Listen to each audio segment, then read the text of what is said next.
Hi, everybody. Welcome yet again to a great episode of the Z Education Podcast. We want to say thank you for the support that we are receiving, the likes, the subscriptions, the calls, and the emails that are coming, and very soon the sponsorship. Did you hear that?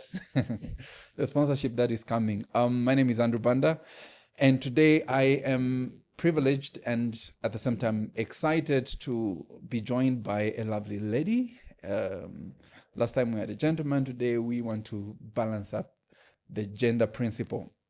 Without wasting much of the time, today is a very good day. I should make mention of this because the grade 12s were writing or are writing chemistry for the year 2025, and I'm looking forward to hear how that paper was because, as you know, I can do chemistry super well and physics. So says I'm joined by my former student here.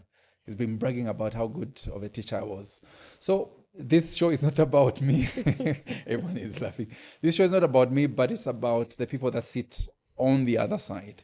So allow me to make mention of our guest. Our guest today is yet another phenomenal young lady. Ladies, okay, not woman. A young lady who is impacting society, the young people with her work. And this is the best platform for her to come and share her life story and how important it is for everyone that is watching. Ladies and gentlemen, welcome to the set today. We have Lulu. Lulu, welcome. Thank you very much. Good. Lulu, is it Luyando? Luyando. Luyando. Okay. I have a nephew by that name, Luyando. Luyando, you're welcome. So which one are you comfortable with? Luyando or Lulu? Lulu. So your brand name is Lulu. Yes. Okay. So I take it back. Lulu. So Lulu, just before we say anything else, she happens to be an HIV activist and a counselor that specializes in HIV related issues.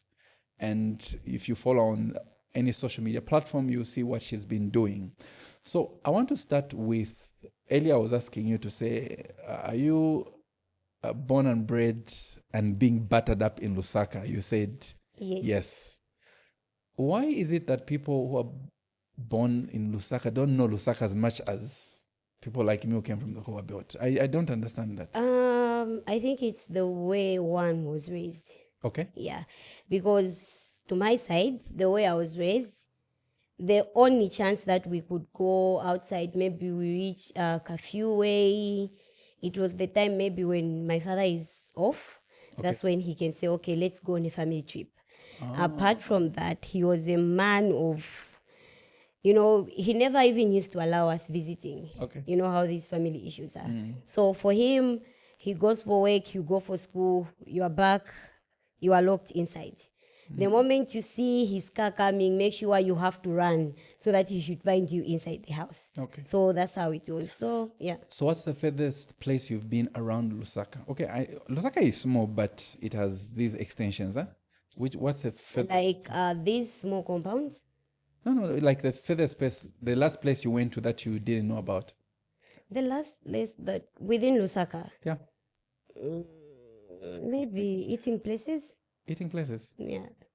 So do you know which place? Mention a place.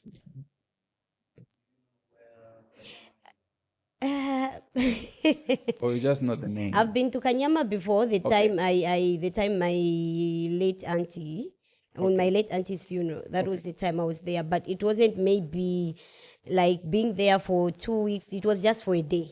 I see. Yeah. Okay. So the only place that I'm very much familiar with, it's where my mom grew up. That is Zingalume, Landa. Yeah. That place. Yeah. At least I can say I'm okay.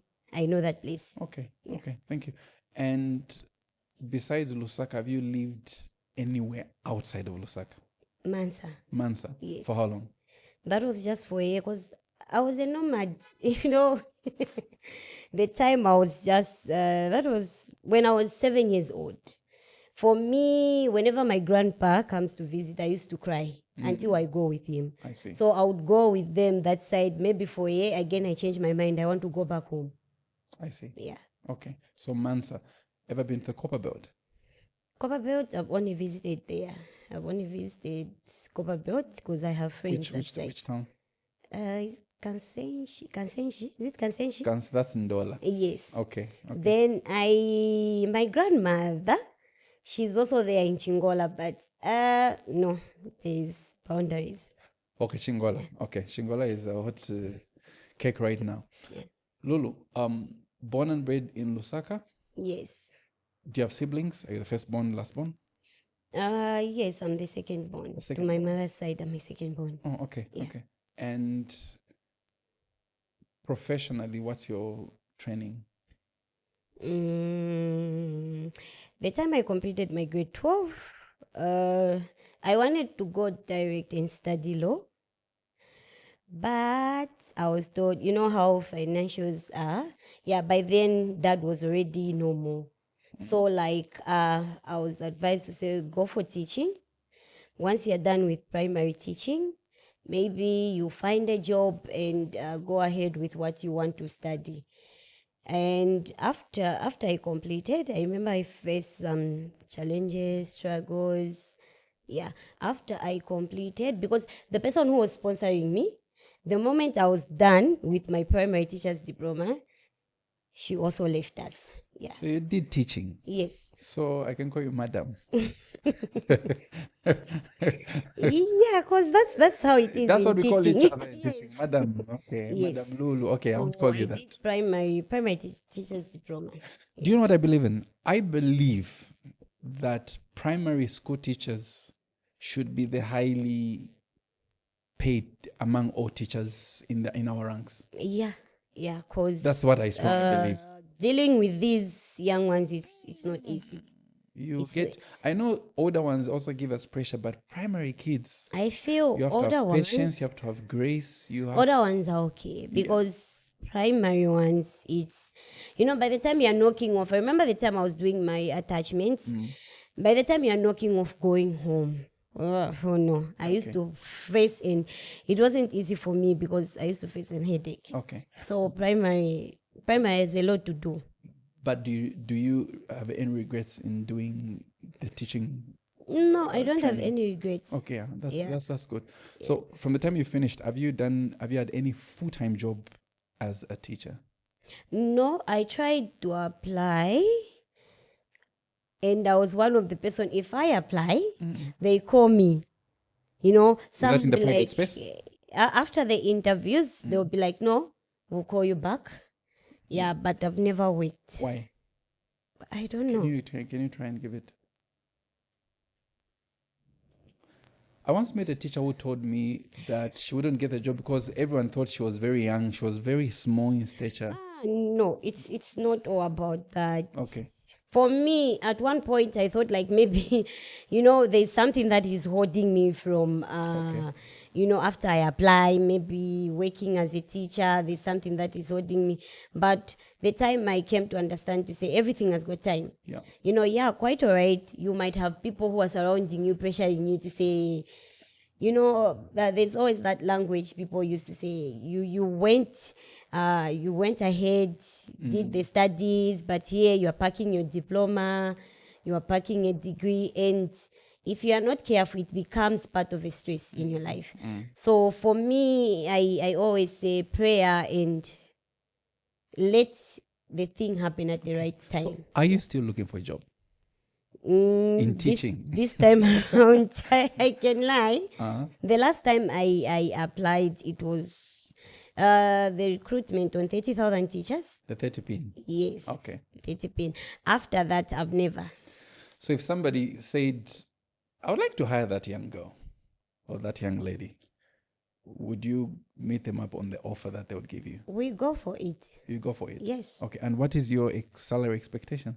I know this is not a job interview, but I'm just wondering. My salary expectation, be mindful, this is media. People will quote you. You said, okay, but 3,500 is okay. 3,500? Yes, for a start. Gross or net? For a start, it's okay. For a start? Yes. And when the children stress you, you say, the money I'm getting is too small if you love your work, no matter how much stress you are, you always get interest. Okay. And it's part of memories and it's part of your job. Okay. Yeah. Okay. An employer right now will be smiling to say, hey, Ines that's good, Eve. cheap labor. I'm Yeah. getting you, yeah. Okay, but I can see the passion that you have. After this, ask me, I give you advice on how much you should start with as the first offer. Okay. Now, Lulu, you have an interesting profile, and you've done what I would call you've made brave decisions, Sure thing. and I want us to dive into that. The year is 2020, and you break the internet, not for personal gain, but through a bold move. Yeah. And the bold move that you make, I want to understand what made you come out and I want to make the announcement of what you did. I want you to tell us what you did and what led to you coming to that decision. Okay. That just spread out. Because I'm thinking about your family, I'm thinking about your friends, I'm thinking about everyone you know. Yeah, everyone. So 2020, how did the year start and what led to you making that announcement? And you can share what announcement you made. Okay. If I go back to 2020, for me, it never, some people before going into a decision, they have to think about it over and over. Yeah. But for me, the way I do things, I'm not one of the person who has to think about it over and over. Once I say I should do this, I think do about it, I go for it. Okay. That's how I am. So I remember in 2020, before coming to 2020, after I was found HIV positive, it's not that I never faced any challenges, Okay. difficulties, and it's not that I wasn't in pain. I was in pain. I faced stigma, Okay. challenges, and for me, I used to stigmatize myself. Yeah. And I remember the time I had to stigmatize myself. That was when I was in grade 11. Okay. Yeah. When did you know your HIV status was positive? 2008. 2008. Yeah. And what grade were you in? Mm, Primary, second. That should have been primary. I was in primary because I completed in 2016. 2016. Yeah. So you're in primary school. How did you live life as a kid? For me, looking at my growing up, it was a situation whereby out of the hospital, out of the hospital.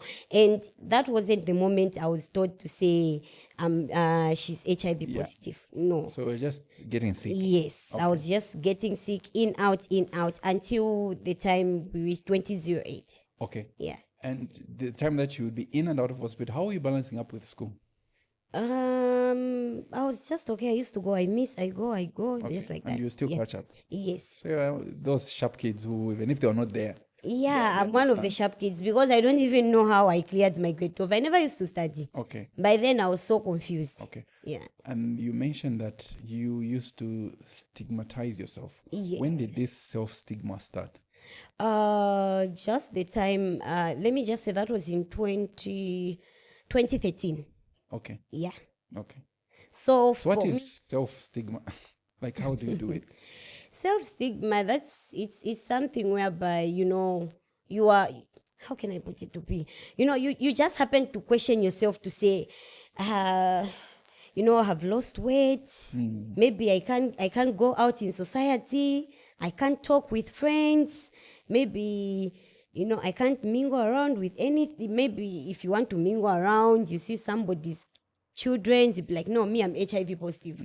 I can't do this. You're stopping yourself from doing something. Okay. You more like you are dressing up yourself, something that you're not supposed to dress up yourself. Okay. That's how it was with me.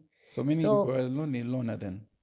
Sorry? Were you a lonely loner in terms, because you can't mingle with people because you are stopping I yourself? wasn't even lonely. Like Okay. I was just doing it for myself. I wasn't even lonely because looking at how my family is in my mother's family, they are very, very chilled people. Okay. So for me, what used to happen most of the times, if I'm alone in the bedroom, like, I'll just start criticizing myself. If maybe I want to take a step, I'll be like, no, I'm HIV positive. I can't do this. I can't do this. Yeah, that's how it was. Okay. I never knew of self-stigma. Yeah. It's even high, because sometimes you might giving yourself self-stigma, thinking people are stigmatizing you, whilst it's you yourself. Yes. That's how it is. Okay. So most of the people, they've got self-stigma. I see. Yeah. How do you fight this self-stigma? Because it's just within you. So how do you now fight it and get rid of it? How you fight and get rid of it? First thing is prayer. Then you can find something that will make your mind busy. Maybe go on YouTube, search for podcasts related to your situation. In that way, it will work. It helps. Yeah, Okay. it helps very much. Okay. There are moments, I grew up on the Cover Belt, and there are certain, it's stigma, but there are certain terms that we use in society to describe somebody who has HIV. I don't know if you have ever faced a situation where you're among people and maybe they crack a joke or they use certain slang in vernacular or certain phrases just to mock people that are infected, and you are there. There is a term that people usually use. Whenever the first thing that comes to people's mind, whenever a person loses their weight, they'll be like, there's a language that they use at kanayaka. Yeah, just like that. Yeah. So without knowing to say, maybe that person is suffering depression, or maybe there's other healthy disease, or maybe there's something. But just because you've seen a person lose weight and you be like kanayaka,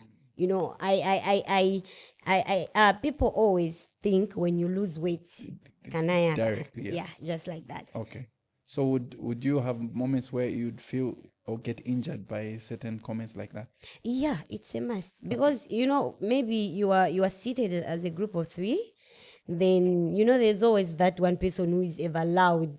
Yeah, they try to say something like that against one. What is a joke, without knowing to say that joke you're trying. Yes, there's someone who is facing the same situation.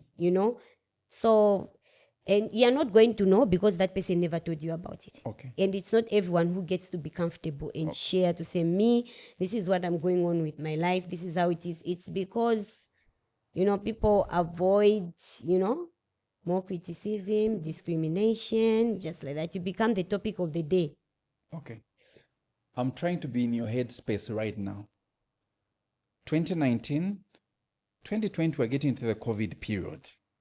To 2021, maybe somewhere there. Yeah. What led you to come out and share your status? And how did people that loved you and people that you loved react to that bold move that you made in 2020?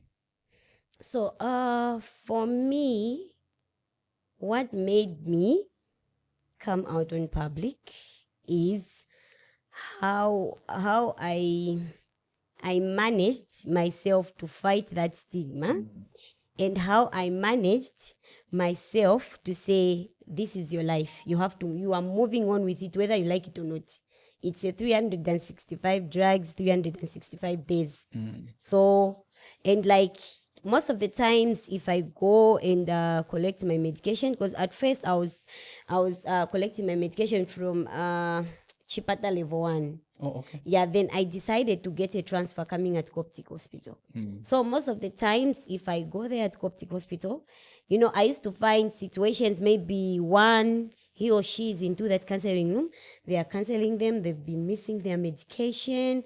So for me, I had to sit myself down to say, I've never missed my medication from the time I started. And that was my first and last I was being cancelled. And I'm never going back there. Okay. So I had to see how much people have been cancelled, different ages. Then there's one time I was so very touched. I came across, I think somewhere she was maybe 5 years old. Yeah. So the mother had stopped giving her medication because they went into an argument, wife and husband.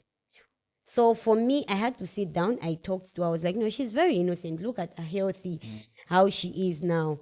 Do you like the way she's looking? So from then, I made up my mind to say, whether I like it or not, I need to do something. I need to help one out there who's going to face stigma, discrimination, who've got bad adherence. I need to help them out. Okay. Yeah. everyone would never knew So that you came out and my HIV status, the reason why I'm saying, it's not easy whereby you go for HIV testing. 99% go for HIV testing alone, maybe wife and husband, just like that. Me, I was with my uncle and auntie. Okay. Yeah. So for me, the way it was, I was first diagnosed with TB.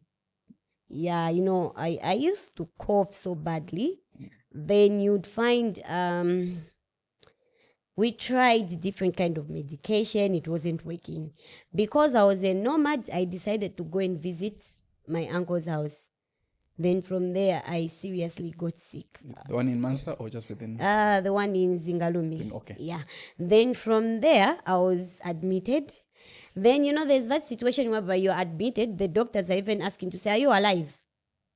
Because your situation... It's desperate. It's so very much bad. If looking at you, you wouldn't have been alive, So I was being asked so many questions. Say, are you still alive? Are you breathing? So from then, after I did all the TB X-ray test, the result came out positive. I was diagnosed with TB. Then I started the treatment just there. I'm told TB drugs are very strong. They are very strong. I once collapsed with them. Okay. They need much food. Okay. That's the key. So you need to at least match up with the energy. Food and much water. Okay. Yeah, don't involve beverages like drinks, alcohol. No, much water. Okay. So after I was being told I've got TB, my uncle, the first thing he did, he called mom. No, as they were talking in Bemba, to say, no, she has been found with TB. So how come? Then mom was like, no, this person can be found with TB because the time the father was alive, she used to be very much close with the father. So even after, it's a must, she can be found with TB. Yeah. So from then, we went back home. I was discharged. I took the medication. Then in my second month, we went back there. I was with mom, auntie. Yeah, I was given another TB drugs medication. Then I was being told to say you have to undergo HIV testing because a person who has been found with TB, the immune system is already damaged and low. So just here, you have to test for your HIV. Mom looked at me. Okay, that's when we went for HIV testing. Okay. The results came out positive. I didn't even know what was even happening by then. I didn't know because I was young. But the adults knew. Yes, the adults knew. So I remember questioning my mom. That was in 2014. Yeah. I started questioning my mom to say, me, I was found HIV positive. Where did I get it from? For her, how she told me? She was like, it's just a sickness for months, you'll be okay. So for her, the reason why she said that, because she knew it, that she's very young, a time will come. Yeah, for her to understand. Yeah, though I was still questioning myself. Then I had the habit of asking my mom to say, so in this house, because my younger sister, we are in the same situation. Then I would ask my mom to say, in this house, we are only the two of us. No, mommy. Can't you I used even to tell mommy, upgrade something here. Just like that. So later on, I had to understand and say, okay, this is how life is. This is how it has to be. I endured. I accepted. Even the time I came out on public to say I'm HIV positive, from my mother's side, everyone knew about my status. Okay. Yeah. Okay. Then from my father's side, only my father's younger brother knew about it. Okay. The rest didn't. The rest didn't know about it because you know how families are. And your friends and church mates and everyone else? My friends, I remember I told them that was in 2014, December. Yeah, I shared it with one of my friends because I was always confused. I wasn't paying attention in class.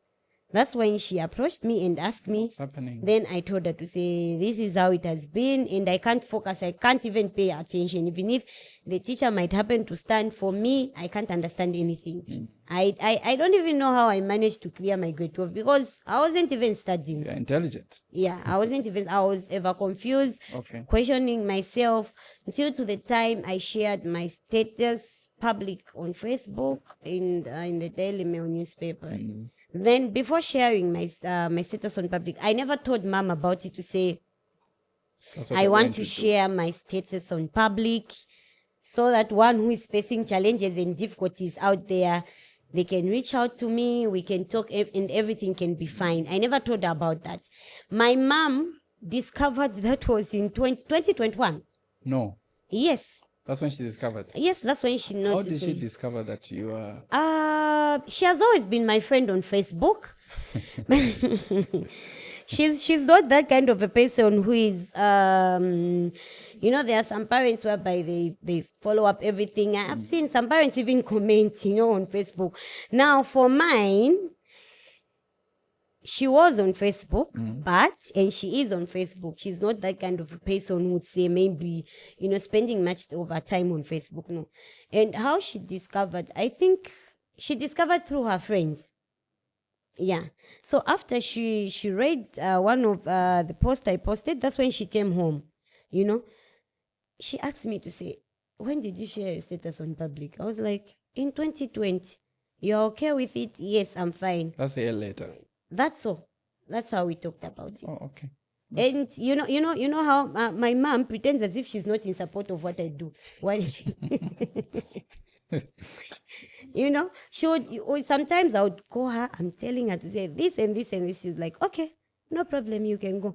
The moment you come back, she'll be asking questions. She even learned some of the things through me. Yeah. And after I shared my status on public from my father's side, whereby a situation whereby you've seen each other years and years, some of them, they don't even know to say, okay, this is who. They started now inboxing me now, asking me, even now, I still argue with some of them because I love to argue with them. Okay. Was there any attitude change in the people around you who didn't know? No. Could be friends, church mates. No, there was no. Any discrimination that you suffered from other people away from your self-stigma? The only discrimination that I suffered after my status was shared on public is from my father's side.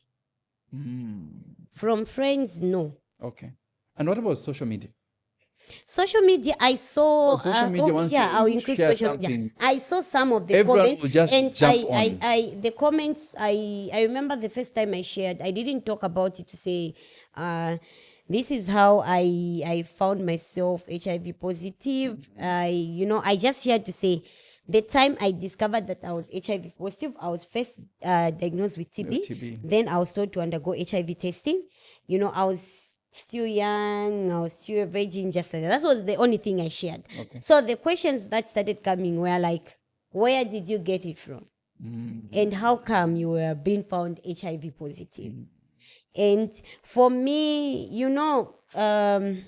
maybe I never read some of the comments, but those were the only comments I came across to say, where did you get it? How? Just like that. I must commend you for your bravery. That's a good thing to do. And thank you for sharing this story. You are now an activist who is not just talking from without, but you understand the whole journey of being a person who lives with HIV, not in an adult life, but from childhood to adulthood.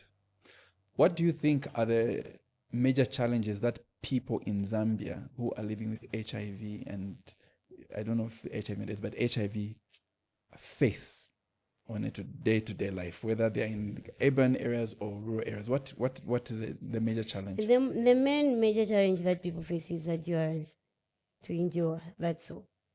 Because once one says, this time around I've accepted, everything goes so fine.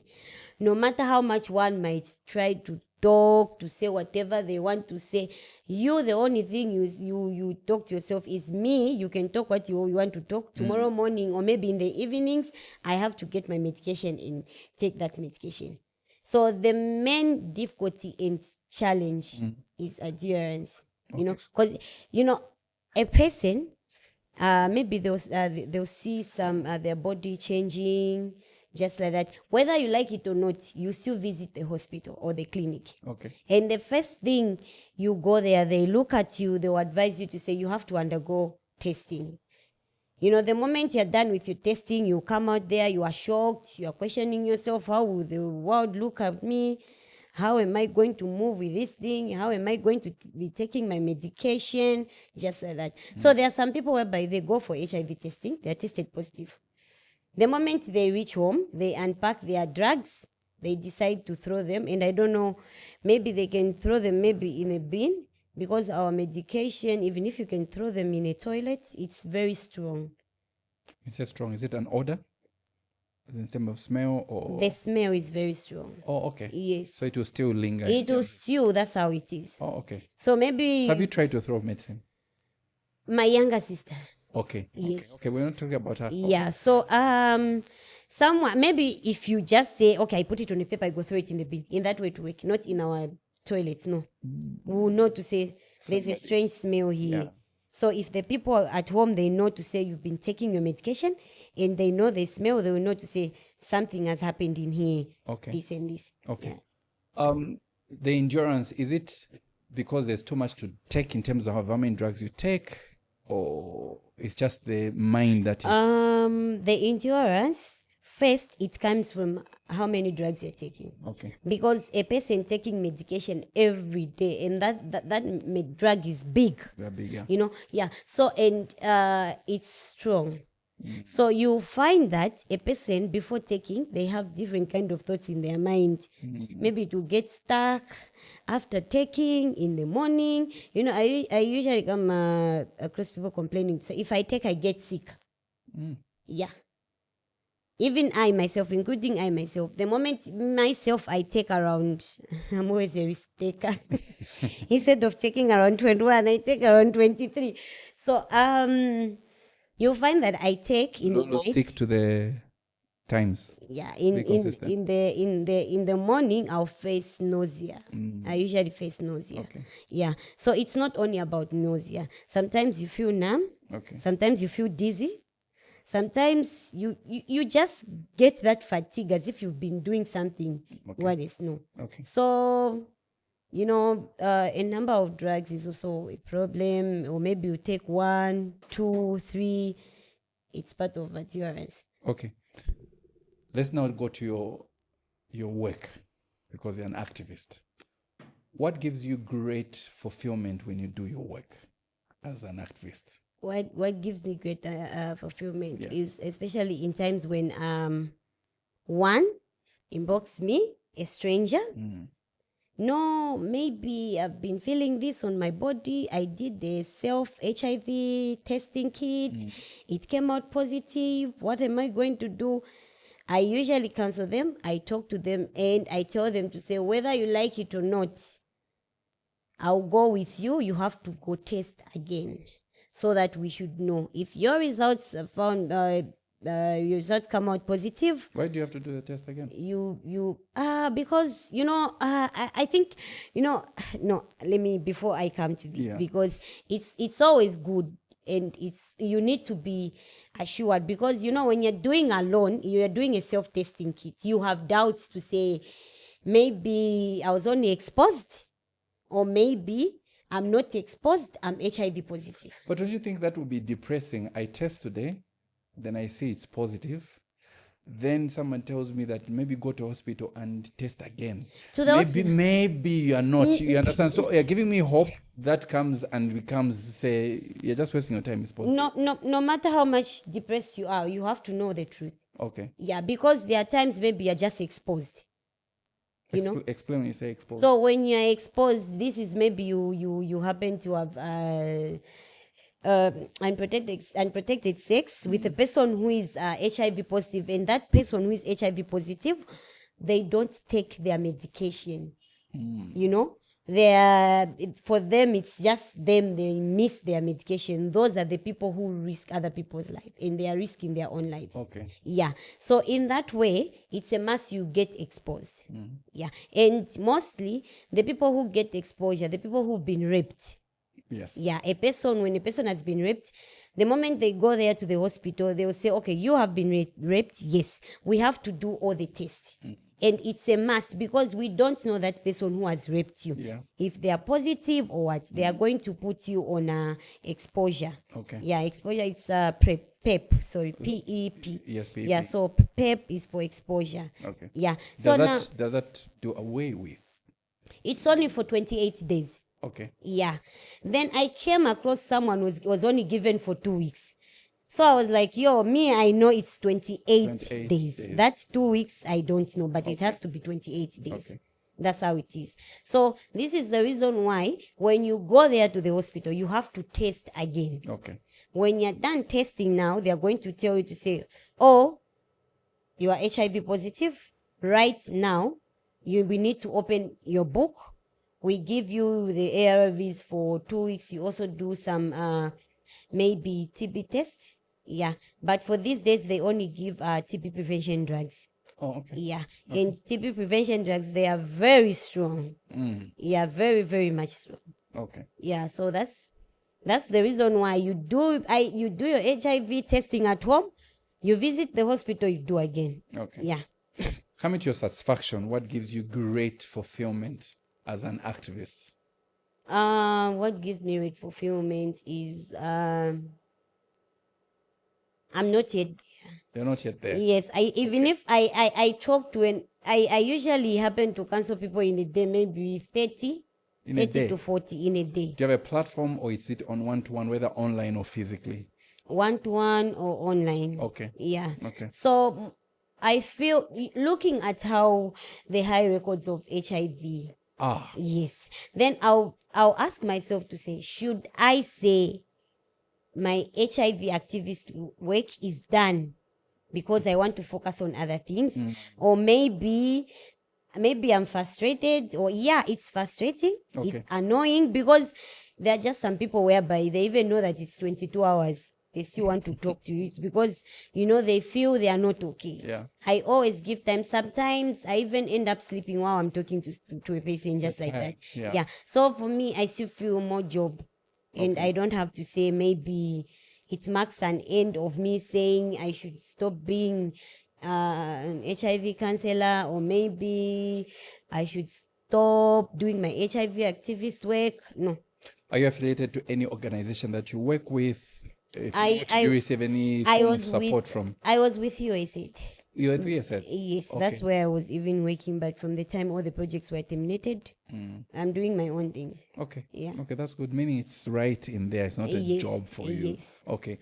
As an activist, then I also have days that I offer. I go for counseling sessions that I offer counseling to these adolescents at Coptic Hospital. adolescents. Yes, yes. Perfect.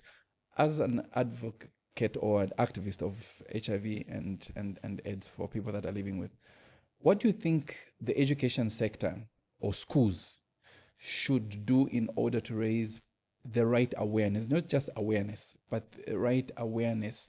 And I'm asking this question because we have seen that the number of young people that are living with HIV is increasing exponentially. Yeah.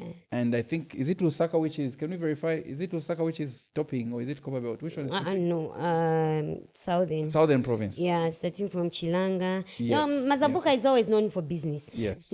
Even Kafue, they were saying that Kafue Sayonda. You, the visitor, is the one who's going. Kafue is the busy place of everything. Yeah. So what can the education sector, could be schools or the Ministry of Education in partnership with Ministry of Health, do to raise the correct awareness? And I'm asking because we've seen the numbers have increased. Yeah. Yes. So I want you to speak to that. Okay. The only thing that can be done I would say if I look at my Zambia, I bring my Zambia here with its province. We have activists, advocates everywhere, and we have our radio, TV. We hear these things. Even people who are in rural areas, they usually hear these things.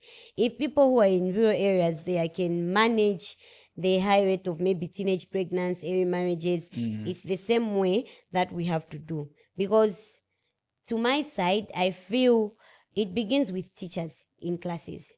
Yeah, the awareness begins with teachers in classes. I think we have topics that relate to HIV, maybe the primary, secondary. Yeah. So when it comes to that, teachers need to go in details and expand. Yeah, and tell them the truth to say, for me, I always say there's nothing good about being HIV positive. Because the reason why I say there's nothing good, whether you like it or not, you take your medication every day. And there are people, not only people, for me, I miss a day, I look so weak and so pale, just a day. And there are people, maybe they miss some, they end up collapsing and dying.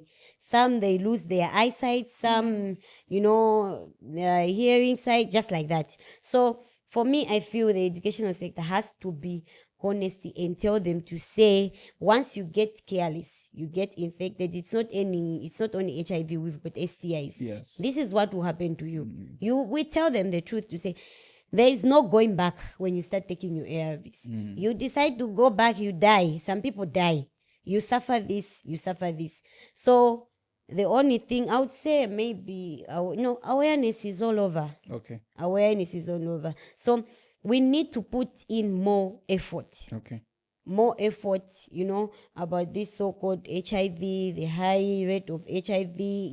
It's not even a good thing talking about it. It's so embarrassing, because looking at the age that was being mentioned, this is the age that is all over because they want to enjoy life. They want things that their friends has, they want quick money without realizing to say, in order with these things that I'm doing, it will cost me a lot. Yeah. This thing that I'm deciding to do, the consequences will be so huge on me. We don't think about that. The only thing you realize is money. And looking at, we've got, maybe I'll bring the grade from grade 9. Let me just say grade 8 to 12. These are the people we need to talk to them more because they get so overexcited.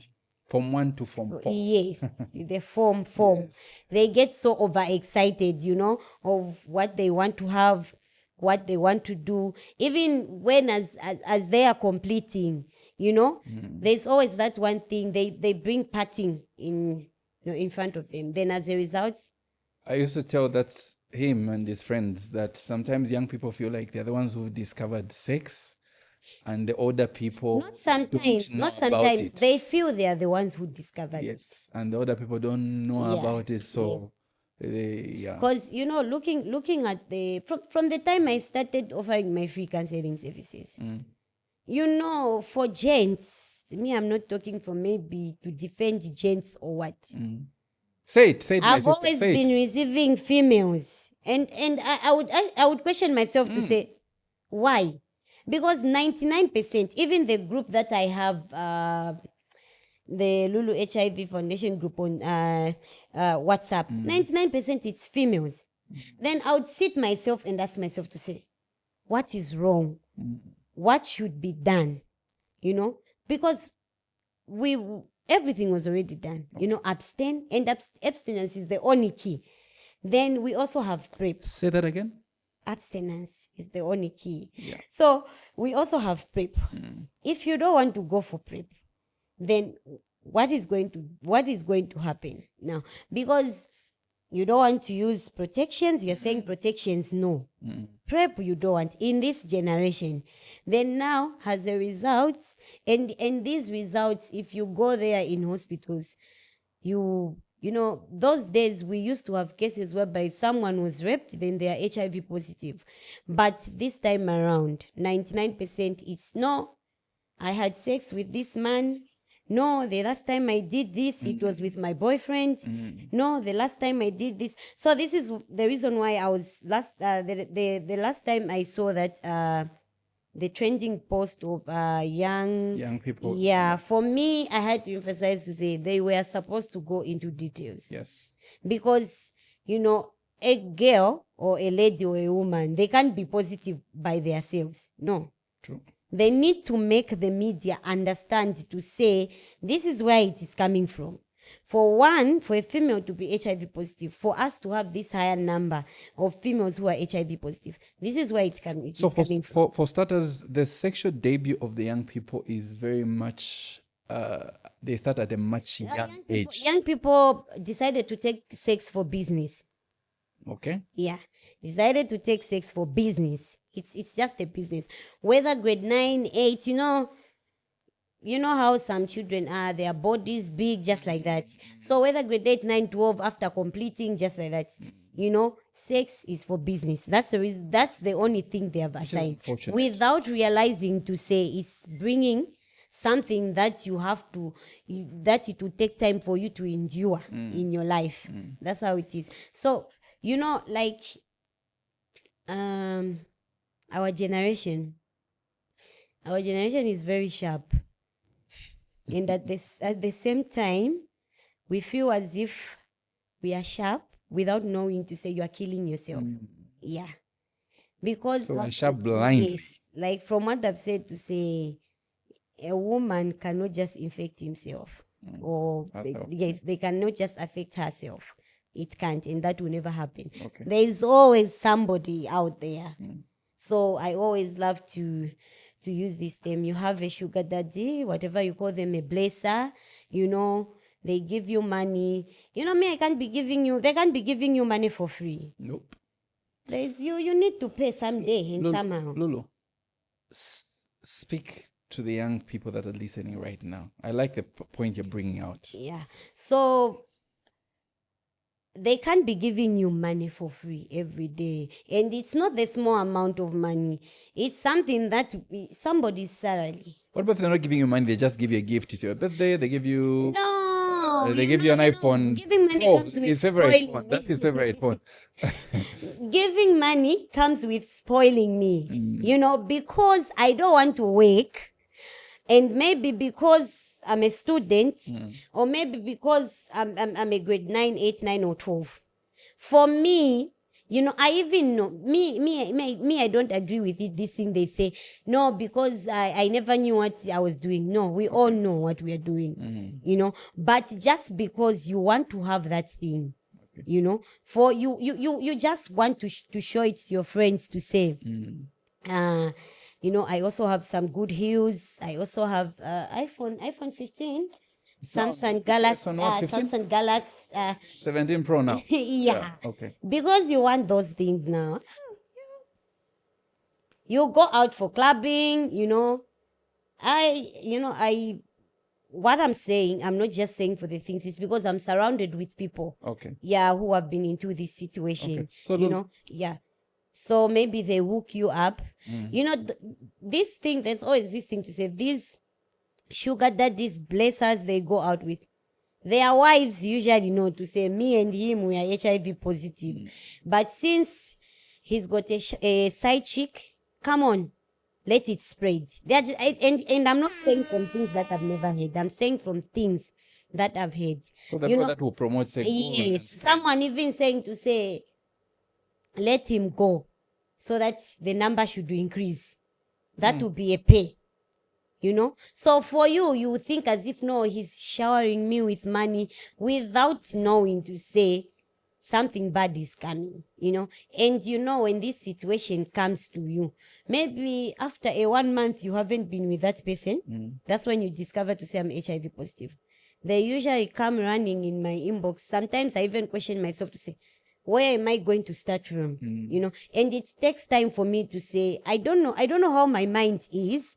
A person, a female would come to me, I'll be like, you are lying, just tell me the truth. Okay. You're able to pick the Yes, I'm able to pick it to say, this one, she's lying. This is not the truth. Okay. Then after some time now, they'll tell you the truth. I'll be like, okay, so since this happened, what's the way forward? No, I want to go HIV testing. I'm always available. I even make sure I go with them. Physically, you go with them. Yes. Before you go with anybody, here is a young person who's watching. They have made the mistake. They thought they were living the high life, they got the gifts, and it ended up that they got infected. And right now they are in a room hugging a pillow and they're depressed. And the next person they're watching this podcast, what can you say to that young person? They have made the mistake. And they are now depressed. And maybe there's some suicidal reflections in the head. What do you say as an activist or as a counselor? Because you're a counselor to them. Every depression comes with suicide. The only way to deal with that suicide, first thing, pray. God is going to direct you. God has never left to say, no, me, I'm not going to help you. I won't be by your side. God is always there, no matter 99 sins you have. And one thing you have to know is we all make mistakes. Yes. We all have fallen short of the glory of God. So we all make mistakes. One thing you have to know is pray and learn to say, I'm never going back. Need water. Okay. Kato, can I get water for her? So you have to pray. The bottle is there. You have to remove that tag, maybe, if it's not a big issue. Yes. Can I open for you? It's already open. Oh, it's already open. Okay. So we have to pray and decide to say, I'm never going back. There's a statistic. Ilu, I'll call you Ilu. I won't finish. I won't finish. There's on the statistic that I show, there are more women that are infected than men, right? Yes. Yes. I was coming to that. Yeah. The reason why it's said to be more women are more infected compared to men. Men are always carriers. Yeah. Okay. But this is the reason why I said they were supposed to explain it to the media. Not just because women were being criticized. You know, I even saw when a copper belt, I came across the video. You know, oh, there's a video. Yeah. Okay, I never saw that one. So like you know, men are carriers. Okay. Yeah. Men are carriers. They give it. So a man, I was sharing it with my friend there to say a man can be HIV positive for 17 years until they die. They are not going to know anything because really they are mostly carriers. Okay. So once they happen to get in they happen to find a woman, they have sex, and you know, a person who misses their medication, they are the only ones to infect the partner. Because if I don't miss my medication, I take my medication every day, and it's showing 0 detectable. I'm not going to infect anyone. So once you discover to say I'm HIV positive, just know that the person you had involved yourself with, they have been missing their medication. They've got bad adherence. Okay. That's how it is. So men are always carriers. Okay. They are always carriers. It will just be on the window level. It's just there. Even after 10 years or 5 years, their job will be just giving. Spreading it out. Yes, spreading it around. It will be just with them. Some, they even die. Some, maybe they go to the hospital for other things. That's when now they will be told to say you are HIV positive. Whereas they are fit. So for us in women, it's always quick to show. Okay. To say you are HIV positive.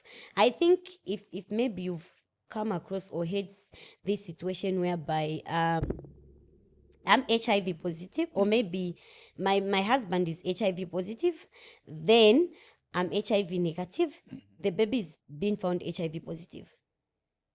Oh, those are the situations. Yes, and these situations, it's very difficult for the husband to understand it, to say, how come our baby has been found HIV positive? Whereas me, maybe I'm HIV positive, you are HIV negative. Because they think as if maybe a woman is always the one to infect the infect pregnancy, I the see. unborn baby or what. So these things happen. They really happen. So the only key is always take your medication, because if you are missing as a carrier, you don't even know where you are standing to say I'm HIV positive or not. So if you are HIV positive, make sure you take your medication every day. No missing. But if you start missing, we are sorry. What will happen to you? It's either you be safe or not. Okay. Yeah, because man, it's always on the window level. It's just. It will be just looking, it's viewing, whoever comes in, goes out, just like that. Then the number will be growing. Yeah. Okay. We're wrapping up now. A few questions that children or learners ask, since I'm found in the schooling setup. Yeah. Number one, young people will ask this: can one get infected from kissing? Yes or no? No. Can one get infected from oral sex? Yes. What are the chances? The chances are high. Can you give us a percentage in range? This thing is interesting. I had attended one of the workshops that was last year in Italy. So now. That's in Italy? Yes. Oh, okay. Then I also attended the other one that was, let me talk about the one in Kenya. The one I attended in Kenya, it was involving gays, recipients. So now there was a question to say, why is it that gay people, the rate of them getting infected is high, and I wouldn't say maybe saying just from saying, but these people, it's very high in them. So that's a fact. Yes, that's a fact. And Okay. there's nothing like, no, maybe they are safe or what. They are not even safe. It's high in them. And 99%, when you go in America, 99% of them, they are HIV positive. Kenya, Uganda, they are HIV positive. Okay. 99% of them, because the risk is so high when it comes to them. Okay. So the answer is yes. Yes. Can one get infected from an accident scene where there is exchange of blood? Maybe in an accident and there are injuries. Those like the first aid that we put it to be Red Cross people. No. You and I are seated on a bus and there's a collision and I'm injured, I'm bleeding, you're also bleeding, and we're seated together. Seated together, like maybe there's a distance, or We are seated together in a bus, Lulu. You're seated. When last were you on a bus? When last were you on a bus? Kai, you have just been on planes and especially you're that flying first seater. Uh-huh. Well, if I'm HIV positive, I'm bleeding. You're also bleeding. Yes. Maybe if we sit very much close, whereby your blood and my blood, And yes, in that way. Okay, yes. okay. So the possibility But if is there. there's a distance, there's no possibility. Okay. If there's no distance, the possibility is there, because it same applies to the people who give first aid, the Red Cross people, the police officers. Yeah, if they are not wearing, they are not covering their hands with gloves, it's very easy. Okay. Yeah. Okay. What message do you want the listeners who are following the podcast and those that are going to join in, what message would you send to them from your story and the journey that you have shared? I don't happen to, I always just speak simple words. The first thing out there, make sure, be very careful, love yourself. Whatever doings you're doing, if they are wrong, this is the time to stand up and start doing the right thing. Your movements, and maybe, just like that, maybe your partner. And first thing, before going into that relationship, please always know your partner's status. Whether they like it or not, know it, because we avoiding What about a lot I'm of a man issues. of God? Huh? If you're dating me as a man of God, do you need to know? We go. Nothing like man of God. Okay. In God, we need to be healthy. In God, we need to be healthy. I like Yes, that. in God, we need to be healthy. Okay. So we go, because you don't know We just met. Yeah. You don't know anything. So the reason why we advise to say go, it's because we are avoiding, situations that might come up. Okay. Same applies to people who are boyfriend and girlfriend. Yeah. We are avoiding the same situations of misunderstanding, pointing each other's fingers, maybe somebody else who infected you. Okay. And I know disclosure is not always easy, because you think of yourself to say, maybe if I tell my partner, they'll make me a topic of the day, or maybe this person will leave me. Most of the times it's the fear of saying this person is going to leave me. But for me, I always say, tell the truth. If that person was meant to be yours, they will be yours. If that person was not meant to be yours, they'll always go. Yeah. That's how it is. So, let's be very careful. Let's be honesty. And I know it's difficult for a partner to be honesty, but let's try by all means to be honesty. In that way, you save a life of a friend. Then to people who are HIV positive, always take your medication. Don't miss.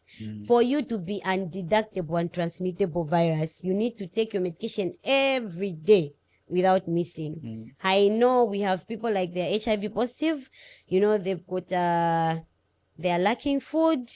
For me, I always advise porridge. You can have some porridge. You eat. Don't look on the kind of food. Just whatever type of food, just eat.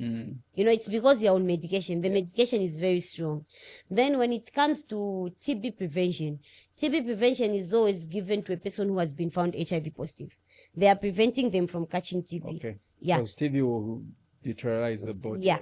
So that medication is very strong. It's really, really very strong. Okay. People give up. And it's not easy taking 6 of them. Yeah. Because the last time I was on TB prevention, that was last year. Okay. Yeah. So it wasn't easy because the medication is very strong. But, it's every week you pick a day. Yeah, you take until to the other week, just like that. So let's all be very careful, and let's learn to keep ourselves, and let's learn to abstain. Because, when it comes to these other hospitals, they make a queue just to collect their medication. You go there. I'll give an example of UTH. UTH, if you want to be maybe on number 1, number 2, number 3, up to number 10, you have to wake up from home 05. You go there. So is that not a form of discrimination that you have to expose people? Because I hear that maybe you have a green file. I used to hear things like there are people that if you find anyone with a green file, maybe niche, it's those people. Is that true? That like they have a separate color code, then I don't know if it's true.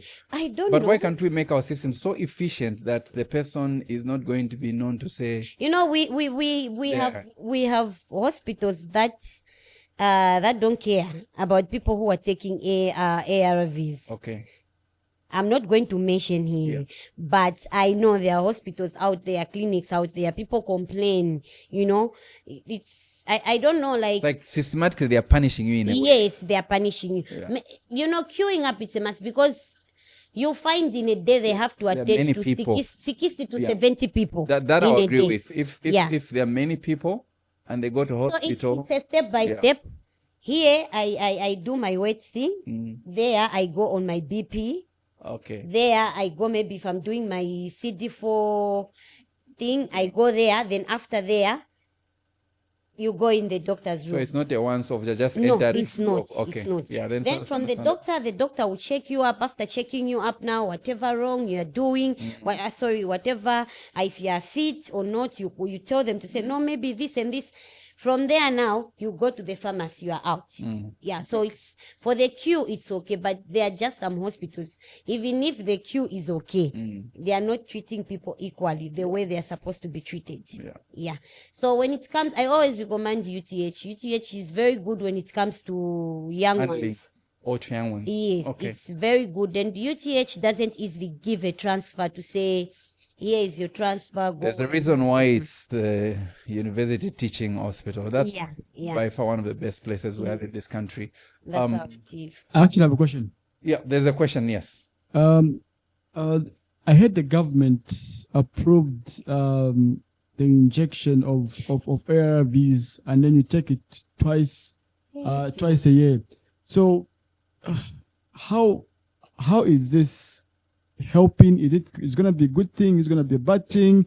Because you're saying that getting medication probably every month or after 3 months, you do check your weight, they do check up on you. But do you think if they implement, okay, they've already implemented the 6 months, do you think it's gonna be helpful or it's gonna be a problem?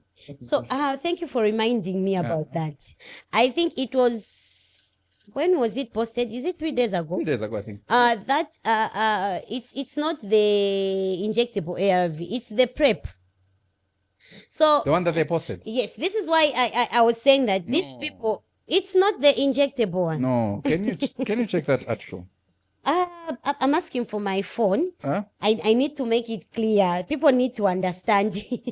Are you a medical officer? Where to? People need to understand about PrEP. We need to make people understand about PrEP and PEP. Okay. Yeah. So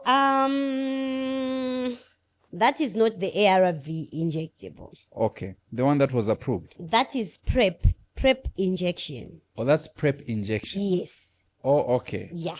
So Not the now, ARV. I want to find the PrEP drug. Okay. Let me do this. I'll just go direct to my Facebook because I posted something. This is why I was saying people will be getting confused because whenever they write something, they don't make people understand. So chushi instead of getting the Yes. real information. The PrEP the ARV injectable, maybe next year. Yeah, it will. So that's the PrEP. So that PrEP, you can go, in a year, it will be done twice. Who takes that PrEP? The person who is HIV negative, or maybe if I'm the way I am, I'm positive, my partner is negative. Uh-huh. So if I am a person who misses my medication, As my partner. I'll tell my partner to say, babe, if you want to go on PrEP, go and get the injectable PrEP. Okay. If you don't want, that would be your risk. Maybe if you knew you want to be taking medication like me. But if I take my medications every day, I'm not missing, like from what I've said. I take my medication every day. I'm not missing. The moment I go there to the hospital, my results will show 0 detectable. Okay. The virus is weak. Okay, so it's suppressed. Yes, Okay. it's suppressed. This is where it comes from. When you go for HIV testing during that time, it will come out HIV negative. Yes, because the virus is deadly weak. It doesn't have that energy like the way it was at first for it to show you are HIV positive. It will show HIV negative. So once it shows like that, HIV negative, it doesn't mean that you should stop taking your medication. No, you keep on taking. So what about if somebody, I've seen people that have said, I've been healed of HIV and they stop. Is that different? I've never come, I especially on Facebook, that's where such is happening. But for myself, I've never come across a person saying I've been. Okay. You know, even this thing of saying, no, I went to church, they prayed for me. I've never come across it. Okay. You can't be healed if you don't take your medication. Okay. How are you going? Okay. So That's now- debatable. That's debatable. Yeah. There's So a man of God in here. So let me. I found it. Can I read it? The 6-monthly injectable ARV, lenacapavir, for HIV prevention is to be assessed for free at government institutions. That's what this says. Yes. Okay, I see. Somebody, Barotse Broadcasting Network, says, kindly note that the 6-monthly injectable ARV for HIV prevention is not for people living with HIV. Yes. Okay. Yeah. So now, this is when I want to make one understand. I've talked something about PEP. PEP is used there when you've been exposed to HIV. So now, the drug that they use to give people who have been exposed to HIV, it's the normal TLD. The one for 28 days. Yes. Okay. So when a person has been exposed with HIV, it's the normal, it's written D17. It's written D17. So once you come across this D17, maybe in your partner's handbag, you have to figure it out to say, is this person HIV positive? Or this person has been exposed. Yeah. So this is where now you find in maybe someone will lie to you to say, no, I'm not HIV positive, I was just exposed. Yeah, because this drug is used for both the PEP and the person who is HIV positive. Oh. Yes, they use the D17 drug. It's brown. Okay. Yeah. So I recently posted something about it to make people understand, and so that people should be assured, because ARVs are in different colors. Okay. We've got this one, the brown one. We've got the blue one. We have the white one. We also have the pink one. Oh. But for Zambia, the only ones that are available, it's white, blue, and brown. Okay. Then it's one in the same. It's the same ARV, different company manufacturers and countries. So would you advise somebody who has just had unprotected sex at a university right now, and they don't know the status of the person they slept with, to quickly go and receive the PEP? It is to quickly go. You test it. So you are not receiving it without testing. You test. Then what matters? Maybe you slept with someone. But the HIV, they'll say if somebody had slept with somebody last night, if they go and test the following day, it won't show that they are positive. Because So is that a recommendation? Is the procedure that somebody should directly go and see? You can sleep with someone today. Then tomorrow you go. What's the window? Then you find that because you can't take PEP without being tested. Okay. Yes. So the procedure is you have to get tested. Yes, you have to get tested. Okay. Then you also tell the person to say, me, The reason I'm testing. I've come here to test. This is when I'm testing, because maybe 2 days ago or maybe yesterday I had unprotected sex. So I don't know where I'm standing, if this person is positive or negative. Okay. Yeah. So if you test, they find you positive. That's when now they're going to tell you to say, no, you've just been exposed. We'll give you for only 28 days. What about if you're 28 negative? days, then we're done. If you're negative, you go home. They'll tell you come back after 3 months. To do a test. To do a test again.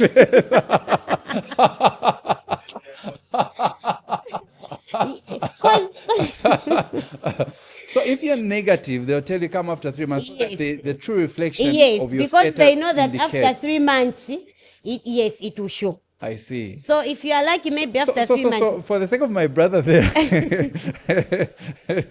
for his sake, if somebody has unprotected sex and they go and get tested, how can they prevent the fact that they were exposed but they don't know? How can they prevent the infection from materializing before the 3 months? Why wait for it to show 3 months when you can stop it here? That's what these guys. Because they are when they have tested you, it has come out negative. They know to say within this period of 3 months, if this person was really exposed, or maybe this person was really infected, it will show. Okay. That's how it is. Okay. Then if maybe after 3 months, or maybe in that 3 months you go back, it's still showing the same, which is okay, you're fine. You're fine. So Okay. in that way, if you find that okay, it's HIV negative, you don't have to continue, being so careless. That's time now. That is the time we say you have been given a chance now to be careful with whoever you happen to be in contact with. Okay. That's how it is. Thank you. So for the PrEP, the PrEP medication is also blue. We also have blue ARVs. Then these ARVs, it's different colors, but they are one in the same. So now these colors, they are the ones that give us, I have fatigue, maybe I feel dizzy, maybe for me, I would say the white ARV, I only suffer from, I feel I get hungry so quickly, maybe nausea. So for me, the problem that I have it's the brown ARV. The brown ARV, I get so nausea. Okay. Then the blue one, I happen to feel after 30 minutes, I'm hungry. Yes, the blue one. Then the white one is just okay for me. Okay. The brown one, I feel so nausea, I even forget. More like it's lose memory. Yeah. Because, I'm from doing something, suddenly I forget. That's how it happens. Then I had to ask some of the people. I had to discover the brown one, 99%, the one which is also used for PEP. Okay. 99% people are complaining with it to say, no, me, it does me that. Then the brown one, it also gives high libido. Huh? This is why I'm saying that ARVs are so interesting. I don't know. Who makes them? I also want to discover. Yes, because, the brown one, I'll say, the brown one is giving me a libido. Yeah. It's a mass. ARVs give libido to everyone, but it's... Or they give libido to everyone. Yes. But is that not... So it's Hey, you're not what you're trying to stop. it's with You should the suppress color. libido. It's with the color. Okay. So you find that no, me the brown color gives me libido. My friend will be like, no, me the white color gives me with libido. No, me the blue color gives me. That's how it is. Yeah. So for you in that situation, what are you going to do? Know the means how you are always going to keep safe yourself. How you are going to take good care of yourself. It seems we'll go on and on and on. It's interesting. And people have a lot of questions. But one thing I want to say is, Lulu, thank you very much for the brave decision that you have made. And if there's any school manager who's listening, I think it's important that people should contact you. You should be speaking to schools, and I'll invite you somewhere you can speak. You should be speaking to schools, especially the young people. And I've seen the passion that you have, which is very good. I hope that the people that are listening can pick from you. If anybody is living with HIV, here is an example of resilience and acceptance that this has come, and I'll stick to my medication. The good thing is, in the new curriculum, I always talk about the curriculum, there is what is called LSHE, life, health, life skills and health I've education. forgotten about one thing. People who am I going to use people? Okay, as people who are HIV positive. People always happen to involve ARVs and alcohol, ARVs and smoking. I have people who would ask me to say, can I be doing it like I take my medication in the morning, then in the evenings I go for drink. Even if they say a person who is HIV positive who is on ARVs, it's good, it's okay to even be drinking. But to be honest, I would say, okay, yeah, since you go for drinking, I always tell the truth to say, if you don't want to stop, which is you'll be taking in the morning, evenings, if you want to go out, go out. But there's always that a problem. I have one of the clients, like, she was like, no, I told her to say, you take your medication in the morning. In the evenings, you go out for drinking. That's your health. If you don't want to give yourself a break, we are not going to force you about this. Even if the doctor say, no, it's okay. But to me, it's not healthy. For her, she's been facing problem whereby, she takes her medication in the morning. In the evening, you know how ladies partying. In the evening, she wants to go for partying. The moment she drinks beer, in the morning, it will be, sorry to mention this, it will be vomiting after vomiting. It's because, this is when you started your ARVs, then you also involving alcohol. It's a spark. You need to give the medication work in the body. If you don't want to give it a break, which is you never improve. That's how it is. So mostly people who are on ARVs, they happen to involve alcohol and ARVs. It doesn't work good. No matter how much one would say. I have people in my group who are commenting to say, no, I usually take my ARVs with alcohol. Honestly, who does that? Then, it's not healthy. Okay. You have another question? No, it's not a question. Okay. It's a word of advice. I'm sure you've read the story of Jonah in the Bible, eh?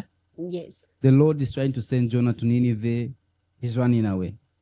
He tries to run away until he goes to Nineveh. That's their destiny. So I was previewed to get your profile firsthand, isn't it? So you said you're currently pursuing law, if I'm not mistaken. Oh, yes.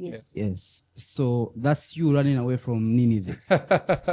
To be honest. From the way she's spoken. She's spoken, yeah. So you say something to say schools need to educate the children more and more. Teachers have to educate more. But you're a teacher and you're running away from it. If you want to see the change in the world, you must be the change. So for me, I'm encouraging you to go back to school. If it's upgrading no, like sorry, you've said that I'm running away. No, I'm not running away. I'm available. She's available. She's Yes, just topping I'm up available. on. So don't be Just- available, be there for So the them. message, Lulu, is the way you have spoken to us. You should see how the eyes were rolling in this place. You are an advocate. That for me also needs even much greater platforms for you to impact on top of whatever you're doing. So even when you pursue the law degree, the message is still remember the journey that you've started and the many people that you are making a difference in.